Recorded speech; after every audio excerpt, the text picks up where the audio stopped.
Brandy. Okay, I'm not very good at public speaking, but the gentleman that talked about embarrassing, that one of your goals as a father is to embarrass your children. That's not my actual story, but I should bring that into, I want to add into that. My father, when I was in 7th grade, he was a deputy sheriff, so obviously got to drive around in a nice little sheriff car.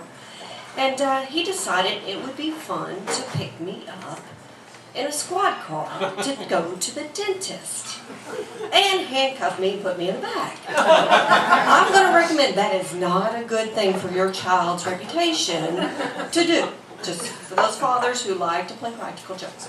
Well, that's not actually my story on today for beginning. My beginning, we're going to talk about joining the service. I was senior year in high school, and I had no clue. I knew I wanted to go to college. I knew my parents didn't have money to, or at least not that much money to save for me to get a degree. So they had the recruiters out there, you know, and I went. Of course, my father was also in the service. He was in the Navy. My grandfather was in something, I can't remember what, Coast Guard, and I have family in Army and everything else. So my father really wanted his children to follow in his footsteps.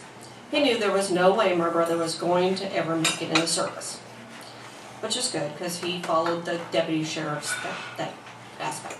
So he decided to concentrate on me. So he got a hold of a recruiter that came out to our school, since he had been a Navy and in the reserves at that time. As a career counselor, he knew all the recruiters.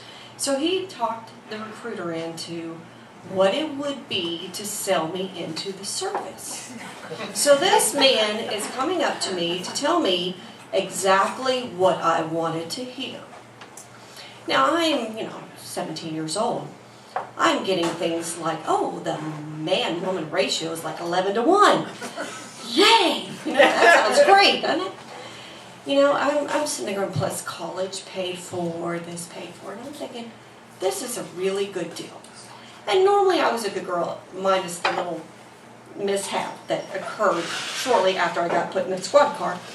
Normally I was a good girl, didn't curse, made great grades, went to a high school for health professions. I knew I wanted to be in the health profession field, I wasn't exactly sure what. They had some programs for me. So the recruiter was able to tell me exactly what it was. Here's a program, it's already, it was like perfect.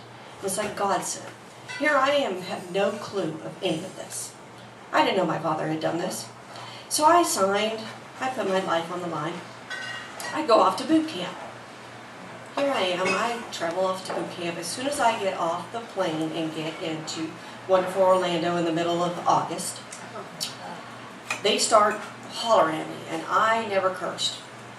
Oh, I learned to curse really quick, really quickly. Now, this was the Navy that I had picked. So when I was in there, when you're going through boot camp, you're homesick. So my parents didn't tell me anything.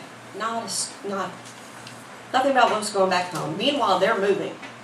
They're actually moving from my house, where I grew up, to another house. I don't hear it. Good thing I didn't try to surprise them, because that would have been a surprise on me. So I go through life, and I go through my service, and I think it was like 3 years in. My father, I don't know if any of you are familiar with being in the Navy. One of the steps on enlistment is chief. Once you get to that level, it's kind of like an initiation, kind of like a fraternity or sorority. You have to be initiated, and it's all taboo. They walk around with these little ledgers, and only other chiefs or senior chiefs or master chiefs are allowed to write in these ledgers. Well, I found out that my father had sold me out to the recruiter. And then he gets elected chief. Now, I'm not living at home, but I know what this means. I know there's this green ledger running around that only chiefs can write in. Now, here I'm a third-class petty officer. I'm not allowed to touch this thing, read it, know anything about it. So I'm like, all right, payback's a witch. So I go over there when I know he's away. I find this thing. I wrote the whole story of how he sold me into the military and everything. And then at the very chief petty officer, Brandy Stewart. Then I put my mother's red lipstick, because I usually wear peach. Red was more all over, and I kissed every single page and signed every page.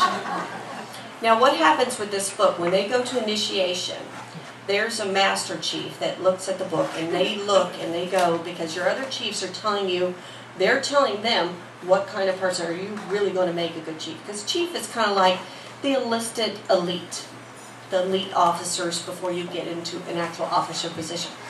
So he sees this stuff.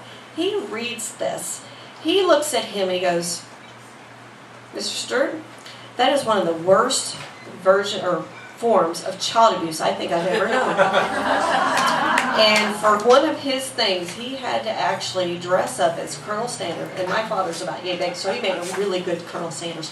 Had to go from ship to ship asking for condoms. So I feel like I got my just due out of that.